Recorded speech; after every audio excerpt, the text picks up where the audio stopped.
To some in the Middle East, peace and justice seem so far out of reach right now. In their place, hatred and violence, which one organization argues will only put us further from the common goal: equal human rights for all people of Israel and Palestine. I sat down with the executive director of Kairos West Michigan today to better understand what might be preventing that progress and how we as Americans can have productive conversations about the conflict. So why do you think you've been motivated to connect yourself with the conflict that's been going on there for decades, hundreds of years now? I have friends in the Middle East. I have friends in Israel, friends in Palestine, and they are living the reality right now, a reality that we're working to prevent, quite frankly.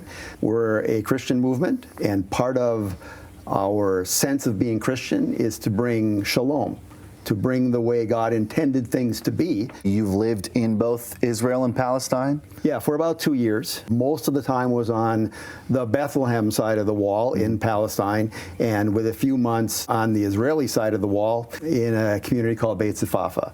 Now, as Americans, my wife and I had no problem with either side. We could go back and forth without any difficulty. So we didn't feel the oppression or the difficulty that Palestinians live with. Our Palestinian friends definitely did, because they can't go across to the Jerusalem side unless they have a special permit. From the Israeli side of things, it seems like the conflict is out there. One of the most horrific things that happened with the Hamas attack is that I don't think there's any Israeli that feels that anymore.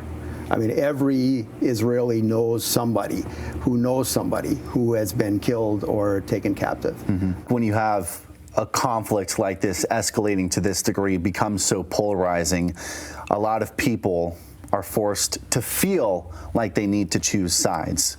Should I support Palestine? Should I support Israel? But one of the things your organization aims to prove is that it doesn't necessarily have to be like that, and makes the distinction that just because someone might be pro-Palestine doesn't necessarily mean they're pro-Hamas. In our opinion, Hamas does not represent Palestine. They do not speak for Palestinians. We often fall into dualistic thinking. It's either this or that, and there's no third way. Choose one ugly versus another ugly, and you have each side pointing out the ugliness of the other. What if there was an organization who said, wait a minute, we can be for all Israelis living in peace and security and never have to worry about terrorism. We can be for Palestinians having equal human rights to everybody else, and we can be against any violent act. You share a similar viewpoint of a lot of people right now, that more hatred added to this conversation is not going to necessarily get us to the end goal. However, I think some people would argue that what choice does Israel have right now? Your point is a good one. I'd ask this question.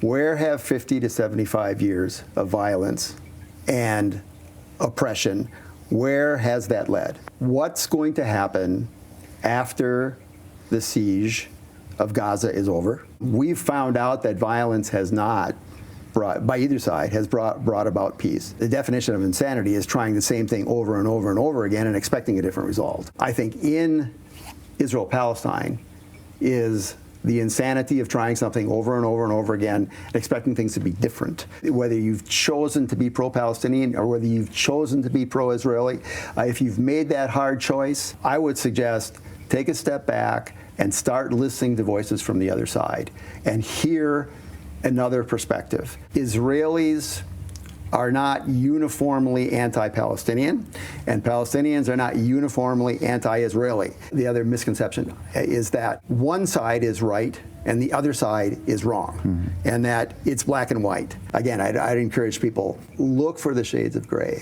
It's going to be a while before people are going to live together in harmony. I'm hoping for a day we can at least live in the same place together with at least the assumption that we are all equal before God and before each other.